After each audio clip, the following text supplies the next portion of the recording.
जी नमस्ते। मैं हूं गौरंग पंडा। पंडा एस्ट्रोलॉजी में आप लोगों का स्वागत करता हूं। जय जगन्नाथ के साथ एक नए वीडियो का शुरुआत करता हूं नए साल का। कर्कट लगना, cancer ascendant for the month of January and February. जैसे कि मेरा हर एक वीडियो एक संक्रांति से अगले महीने का संक्रांति तक होता है और ये लग्न के हिसाब से होता है। कोई वीडियो मेरा राशि के हिसाब से इसे मत देखिए। अगर आपका राशि के हिसाब से देखना है तो ये वीडियो आपके लिए नहीं है, आप इसको स्किप कर सकते। टोटली बेस लग्न, कर्कट लग्न।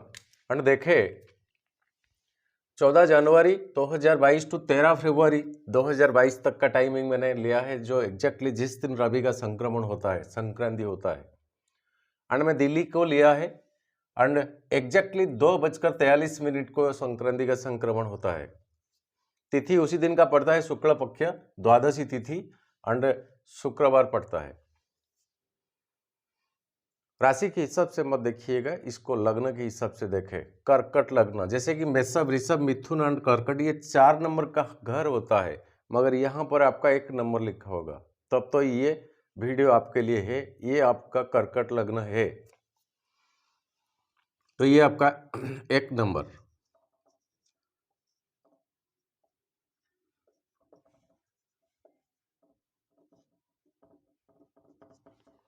यही है आपका एक सिंपल सिटी प्लानिटरी पोजीशंस जनवरी 14 से फरवरी 13 तक का।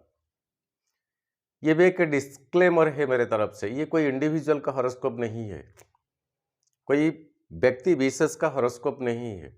ये एक ग्रॉसली प्लानिटरी पोजीशंस एंड हर एक लग्न के लिए किस तरह का इम्पैक्ट करेगा इसी टाइमिंग में, इसी के ऊपर चर्चा है। अगर इसको 002 देखा जाए तब तो जन्म पत्री निकलना पड़ता है एंड बर्थ डिटेल के साथ इसको देखना पड़ता है। अष्टक वर्ग, नवांश डिवीजन, नक्षत्र डिवीजन, तारा चक्र, एवरीथिंग बहुत सारा कुछ देखना पड़ता है। हर एक एक प्लैनेट को परखना पड़ता है, हर एक राशि को देखना पड़ता है, तभी तो एक रिजल्ट निकल कर आता है।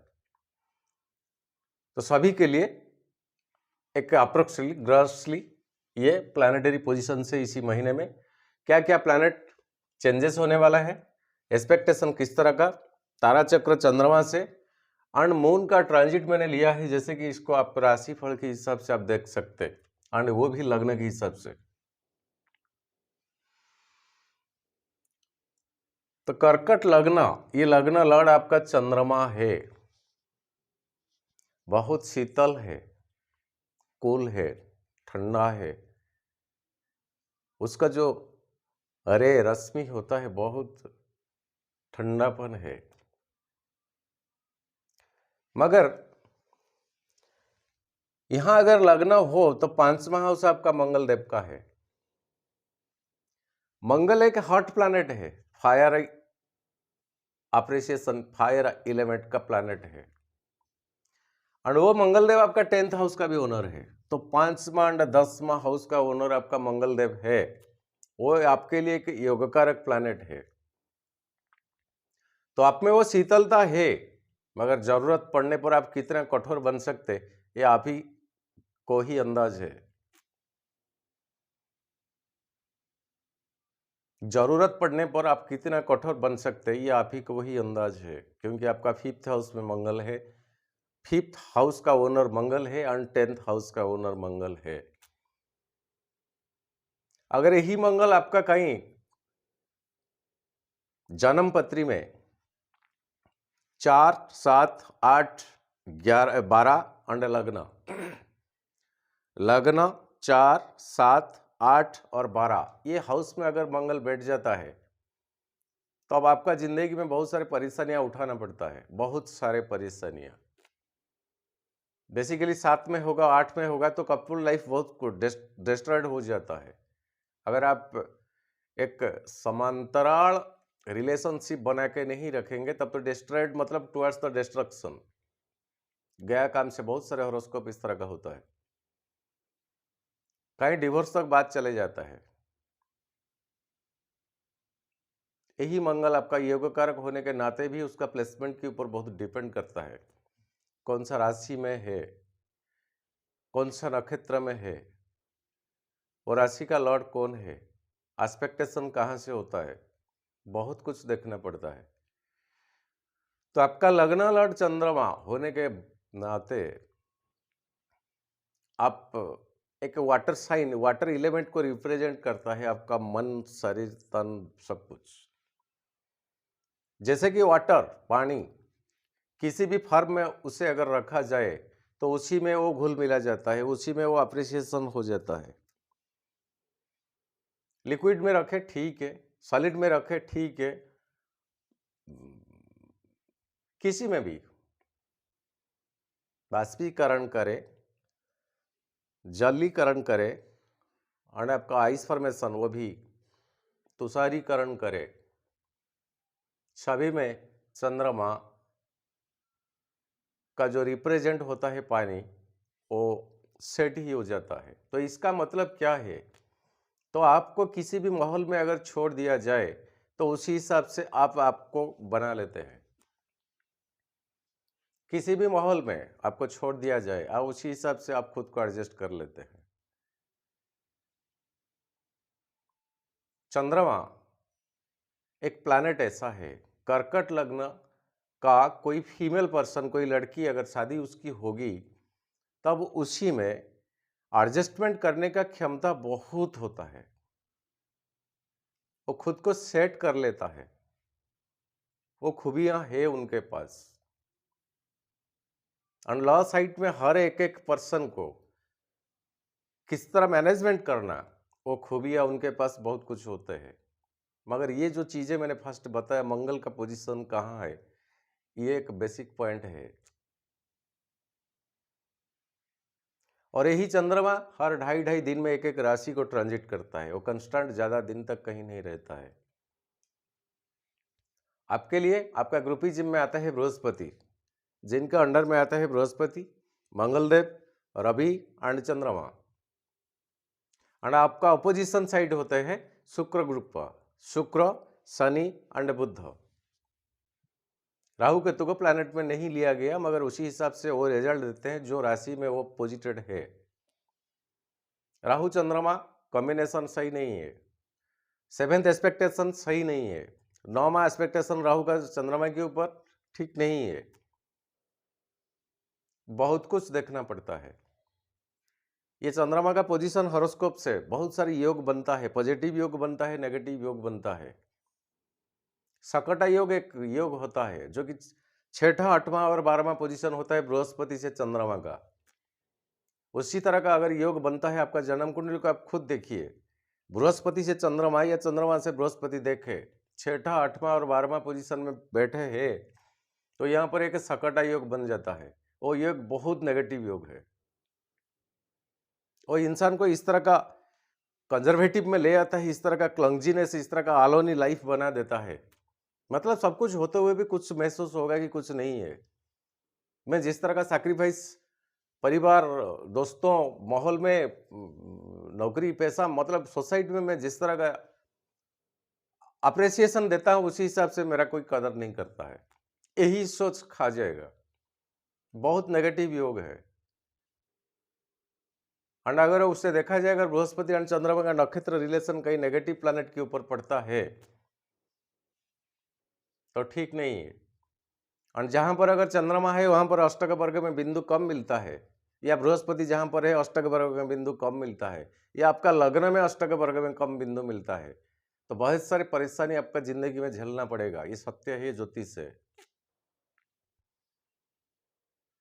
इसका मतलब ये नहीं किसी के पास ज्यादा पैसा हो जाने से उसका सब कुछ सही हो गया, सॉल्व हो गया। पैसा सबसे बड़ी चीज नहीं है, बहुत कुछ जरूरत पड़ता है जिंदगी के लिए। 5 अंगूठी समान नहीं होते हैं, 5 अंगूठी समान नहीं होते, बहुत कुछ चीजों का जरूरत पड़ता है।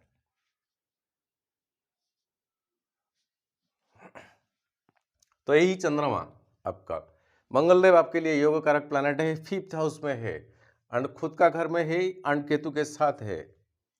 ये मंगल आपका बुध की नक्षत्र डिवीजन में अब है 12 हाउस एंड थर्ड हाउस, ये कितना कुछ सही नहीं है, मगर मंगल खुद का घर में है केतु के साथ, जो केतु की शनि के नक्षत्र डिवीजन में आ रहा है। शनि आपका 7th हाउस।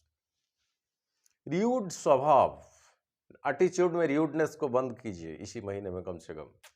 एंड बेसिकली वो स्पाउस से, बेसिकली अपना फैमिली से, बेसिकली अपना पत्नी से या पति से किस तरह का बिहेव करने से कम एक काम एंड कूल सिचुएशन बना रहेगा एंड फैमिली में वो चीज़ों का इम्पैक्ट किसी के ऊपर ना पड़े, उसी के लिए आप कोशिश करें, तब तो बेटर रहेगा।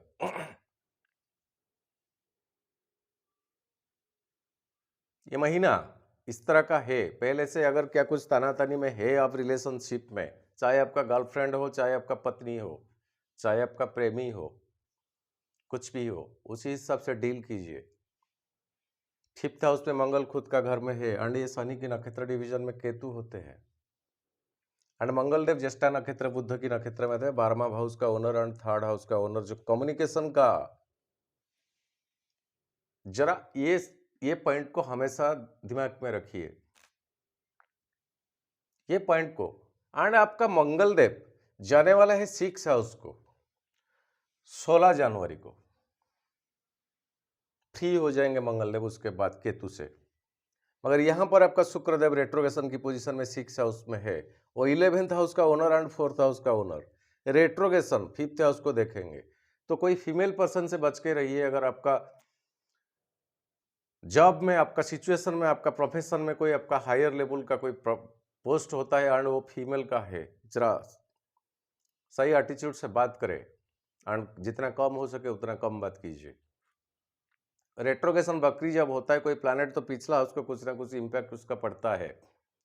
तो यहाँ पर 6 हाउस में आपका जॉब की हाउस में शुक्रदेव है, रेट्रोगेशन है, वो 5th हाउस को दर्शाता है। कुछ परसेंटेज यहाँ पर केतु है, डिस्टर्बेंस का कारक है, क्योंकि शनि का नक्षत्र डिवीजन में वो होते हैं। एंड ये शुक्र 29 को 29/1/2022 को डायरेक्ट रहेंगे। उनका जो बकरी पोजीशन 29 तारीख को सॉल्व हो जाएगा, वो आगे चलेंगे टूवर्ड्स। अगले महीने देखते हैं 7th हाउस को जब शुक्र जाएंगे, नेक्स्ट वीडियो में मैं बताऊंगा। मगर अभी के लिए इस तरह का सिचुएशन है। 6ठा हाउस का ओनर एंड 9th हाउस का ओनर बृहस्पति देव आपका 8 हाउस में है। बृहस्पति देव 8 हाउस में है।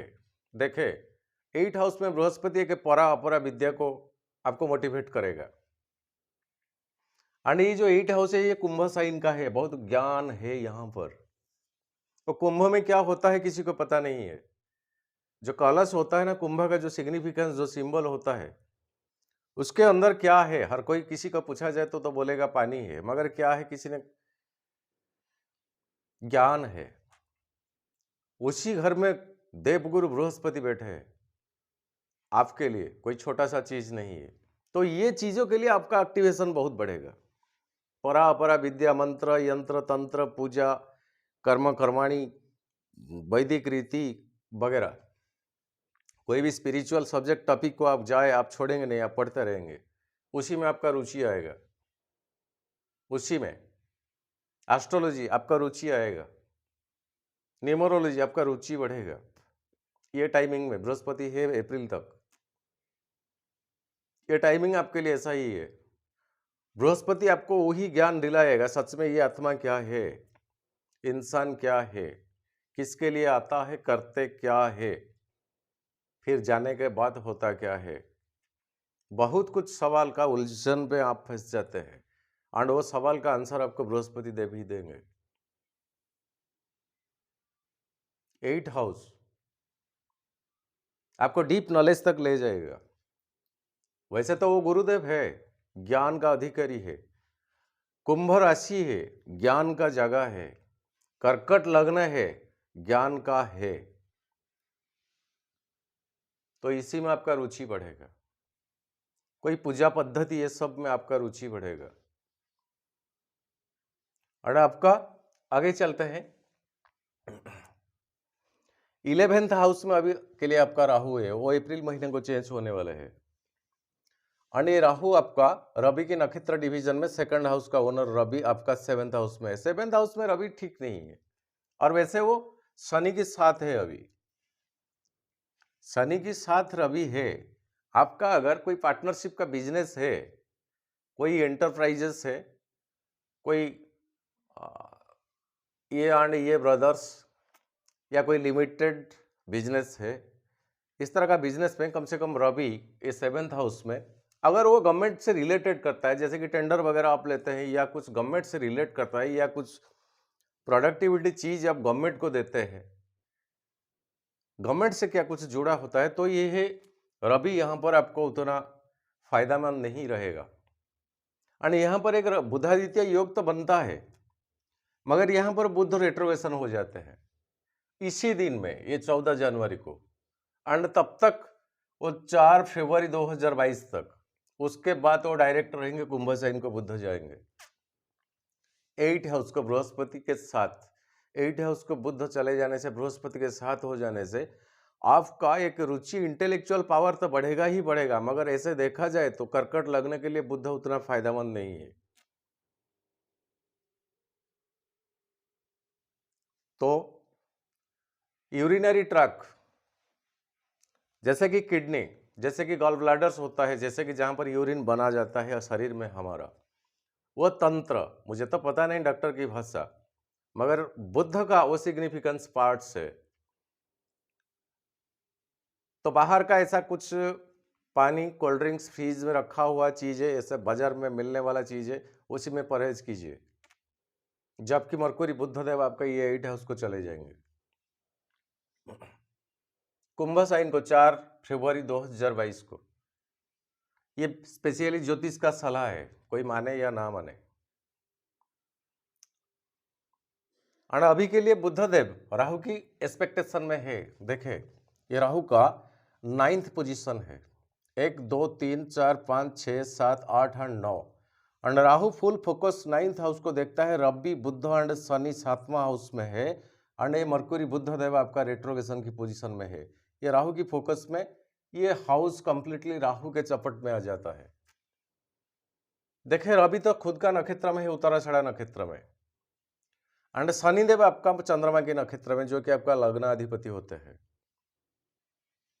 एंड बुद्धदेव आपका चंद्रमा के नक्षत्र में है। ये चंद्रमा आपका ना शनि के लिए बेस्ट है, ना बुध के लिए बेस्ट है, एंड ये दोनों का 7th एक्सपेक्टेशन आपका लग्न के ऊपर पड़ता है। तो मानसिक संतुलन को बजाय रखे, कंस्टेंटिनेस रहे एंड कंसिस्टेंसी रखे, किसी बातों में जल्दी उतना हड़बड़ाहट सही नहीं रहेगा आपका। पेशेंस के साथ हर चीज को आप सुलझ लीजिए या सॉल्व कीजिए, धीरज रखे, पेशेंस रखे, एक चीज को 5 बार 10 बार सोचे, या करना है या नहीं करना है।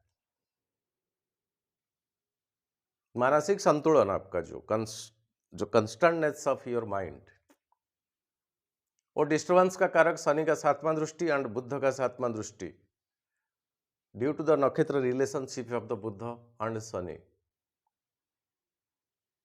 आगे जाएंगे, मैं एक एक डेट बताऊंगा आपको। मरकुरी, चंद्रमा का जो ट्रांजिट होता है, उसको आप लग्न के हिसाब से राशिफल भी मान सकते हैं। तो पॉजिटिव प्लैनेट बृहस्पति यहाँ 8वां हाउस में है, वो एक अनएक्सपेक्टेशन गेन भी आपको दिला सकता। बृहस्पति आपके लिए फायदेमंद है, तो आपका नुकसानदेही नहीं है।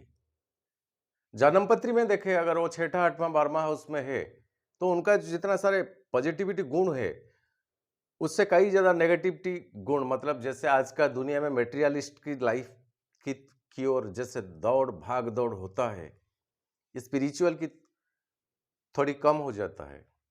मगर बृहस्पति 8वां हाउस में टोटल स्पिरिचुअलिटी की तरह ले आते हैं, इंसान को लेसन देते हैं कि जिंदगी क्या है, किस पर्पज में आए हो और क्या करना है। कुछ बुरा चलता है तो शनि रह गया दंडदाता, कुछ अच्छा चलता है शनि साइलेंस रह जाएंगे। बहुत कुछ देखना पड़ता है ज्योतिष में। और शनि आपका 7वां, ये एक मारक का स्थान है, और 8वां मृत्यु भाव का स्थान है, वो 7वें घर में है। स्पाउस से लड़ाई झगड़ा मत कीजिए, बार बार दोहराता हूं।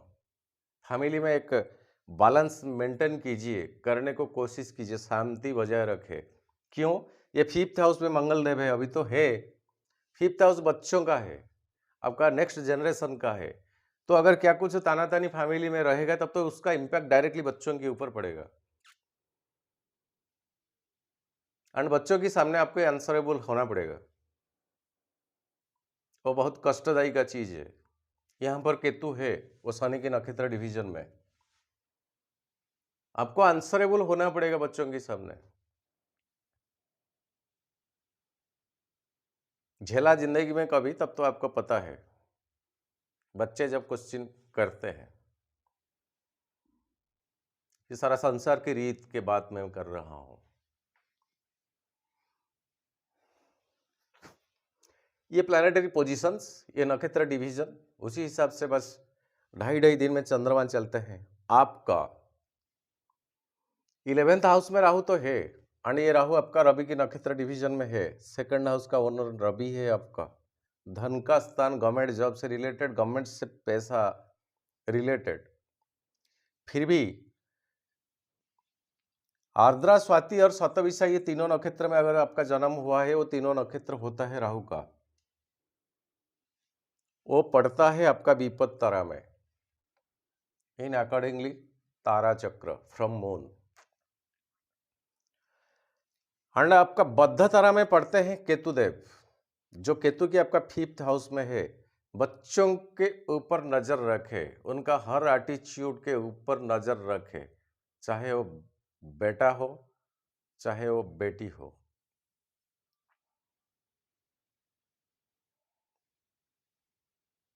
क्योंकि इन फ्यूचर इसकी वजह से आपको कुछ परेशानियां उठाना पड़ सकता है। केतु आपका मघा, मूला, अश्विनी, ये तीनों नक्षत्र में अगर आपका जन्म हुआ है तो ये बद्ध तारा में पड़ता है, जिसके लिए आपको बदनामी उठाना पड़ सकता है। और प्रत्ययरी तारा में आपका शनिदेव खुद आता है, जो कि 7th एंड 8th लॉर्ड का ओनर है, जो कि आज का डेट में आपका पॉजिटेड है 7th हाउस में। प्रत्ययरी, शत्रुता, जितने सारे ऑब्स्टैकल्स अनहोनी होता है, शनि आपके लिए है प्रत्ययरी तारा। ये तीनों प्लैनेट का जो 3, 3, 6, 3, 9 नक्षत्र मैंने बताया, अगर आपका हॉरोस्कोप में जन्म जिस दिन हुए उसी नक्षत्र में हुए, आप लिख सकते हैं इसको, आप इसको नोट भी कर सकते हैं। देखते हैं ज्योतिष क्या है। और ये तीनों प्लैनेट अगर आपका 6ठा, 8वां और 12वां हाउस में है, कौन सा प्लैनेट? राहु, शनि एंड केतु, तो ये आपके लिए और नुकसानदेही होगा।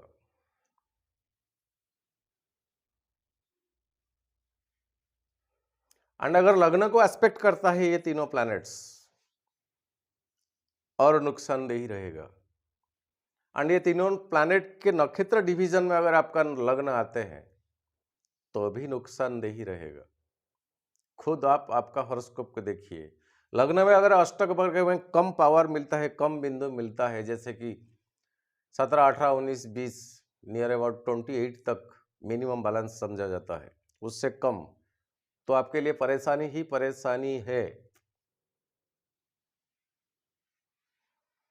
और नवांश डिवीजन में अगर आपका चंद्रमा आते हैं, ये शनि की नवांश में, शनि की नवांश में, बुध की नवांश में, बुध की नवांश में, देखें आप, आपका खुद का हॉरोस्कोप देखें, एनालिसिस कीजिए, किसी के पास जाना नहीं पड़ेगा। ये प्राचीन परंपरा का विद्या है, मुनि ऋषियों ने हम भारतवर्ष में उसको इतना तरह का फैला है कि देखो, पढ़ो, ज्ञान अर्जन करो। सब कुछ खूबियां है आपका कर्कट लग्न में। 10 पैर है कर्कट में, 10 पैर है, किसी के पास 10 पैर आज का दुनिया में नहीं है, इस सृष्टि में नहीं है। कोई बताता था कोई ऑक्टोपस है उसके पास है, मैं तो नहीं मानता हूं। 10 पैर है कर्कट में, तो आप पे वो खूबियां है बहुत कुछ।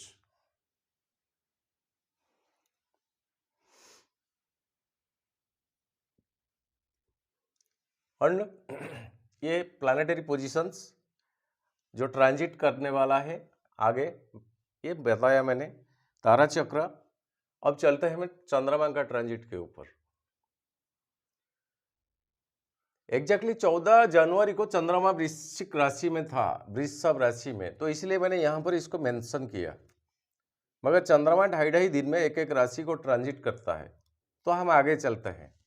15 तारीख को मिथुन साइन को ट्रांजिट करेगा चंद्रमा आपका। ये आपका 12वां हाउस है, एक्सपेंडिचर, और वैसे भी बुध का घर है। हो सकता कोई हॉस्पिटलाइजेशन, कोई हॉस्पिटल, कोई मेडिकल एक्सपेंसिव भी हो सकता। ये 12वां हाउस। बृहस्पति 8वें हाउस में 5वां दृष्टि बार को देखते हैं फिर भी, एंड जो अनएक्सपेक्टेड एक्सपेंडिचर आपको कराएगा, मतलब आप कभी सोचा भी नहीं था, अर्जेंटली इमरजेंसी आपको करना पड़ेगा, जबकि मिथुन साइन में आपको आ जाएंगे चंद्रमा। इसको क्या दे, राइट तो ना दे, एक क्रॉस मार्क देते हैं। 17 तारीख को आपका कर्कट साइन लग्न, लग्न में लग्नाधिपति हमेशा ही शुभकारी होता है, और वैसे भी कर्कट लग्न आप, चंद्रमा जब आपका लग्न में आएंगे तो शुभ ही शुभ है। 17, 18, 19 बेटा 3 टिक मार्क देता हूं। फिर भी एक कंफ्यूजन, यहां पर शनि का 7वां दृष्टि पड़ेगा, रेट्रोगेशन बुध का 7वां दृष्टि पड़ेगा।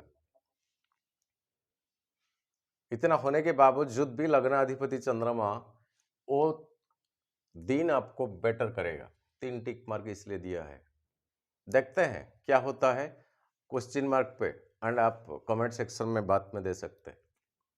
मेरा भी कुछ रिसर्च है ना, आपका जिंदगी में क्या मायने रखता है, क्या ये ज्योतिष कितना इम्पैक्ट पड़ता है, उसका रिटर्न कमेंट्स भी मुझे चाहिए।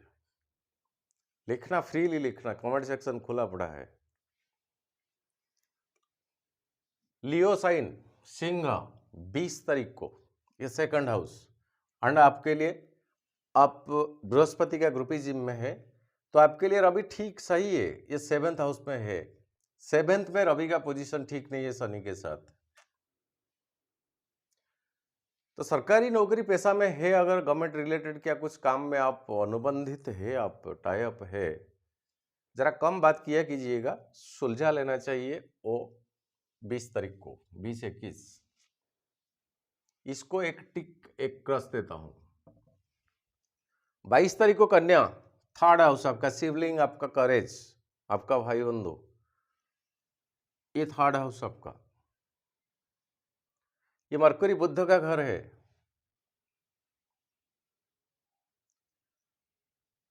हाँ भूल गया, सॉरी, दोबारा बताता हूं। जबकि 2nd हाउस में चंद्रमा ट्रांजिट करेगा आपका, यहां पर होता क्या है, 1, 2, 3, 4, 5, 6, 8, 7, ये लाइन बोलने को मैंने भूल गया था, सॉरी। ये बृहस्पति तथा 7वां घर में ट्रांजिट करेगा चंद्रमा। यहां पर एक गजकेसरी योग बनता है बृहस्पति से, जबकि 5th हाउस में चंद्रमा, 7th हाउस में चंद्रमा, 10th हाउस में चंद्रमा, तो यहां पर एक केसरी योग बनता है। गज केसरी योग मतलब आपको उसी दिन एक कैपेबल पर्सन बना लेता है। तो ये जो 2nd हाउस लियो में मैंने क्रॉस एंड टिक दिए, मैं क्रॉस को ऐसे कर देता हूं। कन्या साइन 3rd हाउस मरकुरी का घर है, उतना नहीं है, एक टिक एक क्रॉस। तुला साइन आपका 4th हाउस है, उतना ठीक नहीं है, क्योंकि कन्या साइन को मैंने, ये राहु का 5वां दृष्टि में है चंद्रमा उसी दिन, and 4th house totally free चंद्रमा है उसी दिन, मगर 4th हाउस शुक्र का घर है। एक इमोशनल नेचर के ऊपर वो इम्पैक्ट पड़ता है। यहां पर कोई देखता नहीं, चंद्रमा फ्री हो जाता है तो खुशहाल में रहेगा, कोई दिक्कत नहीं होगा, मेंटली आप फ्री एंड फ्रेश रहेंगे। 27 तारीख को यहां पर मंगल एंड केतु देखते हैं। मंगल 16 तारीख को ट्रांजिट धनु को चले जाएंगे, अकेला केतु यहां पर रहेंगे 5th हाउस में, एंड ये 5th हाउस में केतु शनि की नक्षत्र डिवीजन में आते हैं, एंड चंद्रमा यहां पर जब आ जाता है, ये बच्चे का, आपका क्रिएटिविटी एक्टिविटीज का घर होता है। अभी अभी जो चीजें मैंने बताया, जब इसी दिन चंद्रमा आए तो कम से कम परिवार में बच्चों के ऊपर आप उनका हर तरक्की के लिए रास्ता आप ओपन रखे, खोला रखे। पैसा चाहिए उनको देते रहिए, नो प्रॉब्लम, मगर उसी हिसाब से नज़र रखे कहीं वो पैसा सही ढंग से काम में लगता है या नहीं लगता है। फिफ्थ हाउस वृश्चिका देता हूं ठीक। धनुष है आपका बृहस्पति का घर, सिक्स हाउस, यहाँ शुक्र है। 29 को शुक्र चेंज हो जाता है, डायरेक्ट हो जाता है। यहाँ चंद्रमा आ जाने से आपका सिक्स हाउस जो कि जॉब का कारक है, जॉब का कारक है, मगर एक तनातनी, एक डिस्टर्बेंस है, क्वारेलसम का घर है किसी से। एंड कौन वो है? शुक्र यहाँ पर। एंड शुक्र एक फीमेल पर्सन है, तो हो सके उसी दिन फीमेल से जरा अवॉइड करे, कोई तानातानी ना करे। अगर आपका बॉस है, वो कुछ क्लैरिफिकेशन मांगते हैं, कोई फीमेल पर्सन आपका हायर रैंक का ऑफिसर है, तो बस हाँ जी राम राम में काम को मैनेज कीजिए। एक दो दिन के बाद बस। धनु साइन टिक एक देता हूं और एक क्रॉस देता हूं। मकर साइन यहां पर शनि है, रवि है, बुध है। यहां एक बीस योग बन जाता है 7वां हाउस में, मगर यहां पर शनि रवि की फुल फोकस में कम्बिस्ट में है।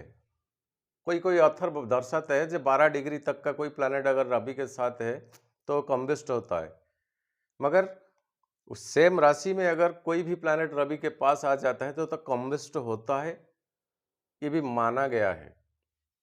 तो मैं भी उसी हिसाब से वो महान महान ऑथरों का चरण बंदन करता हूँ, उन्हीं के हिसाब से मैं भी यही बताता हूँ कि यहाँ पर जब चंद्रमा आएगा तो शनि का पावर थोड़ा बहुत उस टाइम कम होगा। एंड 7th हाउस डायरेक्टली आपका चंद्रमा आपका लग्न को देखेगा। अगर स्पाउस से क्या कुछ तानातानी था फैमिली में, लॉ साइड पे, तो उसको सॉल्व करने को कोशिश कीजिए। मकर साइन एक टिक देता हूं एंड एक क्रॉस भी देता हूं। एंड फरवरी 2 तारीख को कुंभ साइन को बृहस्पति के साथ आ जाएगा चंद्रमा। 8 हाउस होने के बावजूद भी 8 हाउस एक अनएक्सपेक्टेशन क्या कुछ गेन दिलाएगा चंद्रमा आपको उसी दिन। 8 हाउस में बृहस्पति सही नहीं है, 8 हाउस में चंद्रमा का ट्रांजिट भी ठीक नहीं है, फिर भी कहीं कुछ गेन दिलाएगा अनएक्सपेक्टेड, जो कि आपका आशा के परे है। देखते हैं क्या होता है। अगर होता है तो आप कमेंट सेक्शन में लिखें, मैं यही चाहता हूं आप लिखें। ये टाइमिंग में होता अगर कुछ तो लिखें, तो ये अप्रिसिएशन, ये एनकरेजमेंट मेरा बढ़ाएगा। क्योंकि एक एक वीडियो करने के लिए होमवर्क मुझे करना पड़ता है कि सही ढंग से एक्चुअली वो मैं जो बता रहा हूं वो काम करता है या नहीं करता है।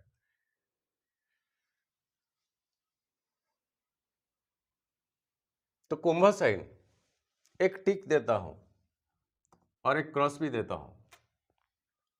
इस तरह का सिग्निफिकेंस ना होता तब तो मैं इसको डायरेक्टली 2 क्रॉस ही दे देता। 4 तारीख मीन साइन, 9th भाग्यस्थान बृहस्पति का घर सही रहेगा। कोई मंदिर क्या कोई पिलग्रिमेज का प्लेस जो कि धर्म अनुष्ठान होता है, उसी का तरह का एक भावना आपका आएगा। आप जा सकते भी कोई मंदिर टेम्पल। एंड 6 तारीख को मेष साइन में 10th हाउस आपका प्रोफेशन का है, ये मंगल का घर है। मंगल उस टाइम यहाँ चले गए होंगे 6 हाउस, प्रोफेशन से आपका वो भी गेन दिलाएगा उसी डेट को। एक टिक देता हूँ। वृषभ 9th फरवरी को, जहाँ पर कि राहुदेव पहले से है, और यहाँ पर भी एक मंगल यहाँ पर भी एक ग्रहण दोष बन जाएगा उस टाइम। लग्न लड़ाप का राहु के साथ आ जाते हैं एग्जैक्टली 9 तारीख फरवरी को। वो डेटेड 11th हाउस होने के बावजूद भी अगर कहीं से कुछ मिलता, गेन करते हैं, पैसा मिलता है, उसको क्रेडिट के रूप में ना ले, उसको क्रेडिट के रूप में ना ले, तब तो बेटर रहेगा। आपको पाना है तो ले लीजिए, कोई बात नहीं। अब उसी में आपका अधिकार है तो ले लीजिए, आप में कोई प्रॉब्लम नहीं है। मगर आपको चाहिए एंड किसी दूसरे से आप उधार लेते हैं, आपका बैंक हो, क्रेडिट कार्ड हो, कोई पर्सनल ह्यूमन बीइंग हो, कोई इंडिविजुअल हो, ना करे। वृषभ, एक टिक देता हूं और एक क्रॉस भी देता हूं। 11 फरवरी मिथुन साइन 12 हाउस, एक्सपेंडिचर का दिन है, एक्सपेंडिचर का दिन है, ये बुध का घर है। एंड 14 तारीख को कर्कट साइन को जाएगा चंद्रमा, लगना। यही एक मंथली ग्रॉसली एक प्लानिटरी पोजीशन के हिसाब से एक एस्ट्रोलॉजिकल प्रेडिक्शन। ये डिस्क्लेमर है मेरा कि ये कोई इंडिविजुअल हॉरोस्कोप नहीं है, 0 to 0 देखना है एकदम, तो बार्थ डिटेल चाहिए, बहुत कुछ देखना पड़ता है, नवांश से लेके आरूढ़ लग्न तक बहुत कुछ देखना पड़ता है, टाइम भी लगता है। और ये एक सिंप्लिसिटी प्लानिटरी पोजीशन के हिसाब से एक वीडियो हमेशा की तरह मैं इस तरह का बनाता हूँ, मगर इसमें कितना सही होता है कितना नहीं होता है आप खुद आपका हॉरोस्कोप को जज करें। कहीं आपका लग्न लड़ 6ठा 8वां 12वां हाउस में नहीं है तो इम्पैक्ट आपके ऊपर ज़्यादा पड़ेगा। कहीं आपका लग्न लड़ 5 में 9 में 10 में तो इम्पैक्ट उतना नहीं पड़ेगा आपके ऊपर, पॉजिटिव देगा। अगर कोई अपोजिशन का है महादशा अंतरदशा में तो आपको नुकसान नहीं उठाना पड़ेगा। अष्टक वर्ग में देखें एक एक राशि में कितना बिंदु मिलता है, तो बहुत कुछ देखना पड़ता है। ज्योतिष ऐसा चीज है, ऐसे क्या बोलते हैं, ऐसे 1-2 मिनट में जैसे टीवी पे आके कोई लैपटॉप देख के बोल लेते हैं नमस्ते से नवा नवा गुरुदेवाय। मैं सराहना देता हूँ, बहुत इज्जत देता हूँ। स्वयं महर्षि पराशर भी 2 मिनट में किसी के नसीब में भी बोल नहीं सकते थे उस टाइम, शायद मैं तो उस टाइम। ठीक है, ज्योतिष का सम्मान रखना चाहिए, ज्योतिष को कोई मजाक का पात्र ना बनाए। भाई देखो देखो देखो मेरे में क्या है मेरा इसी महीना में क्या है।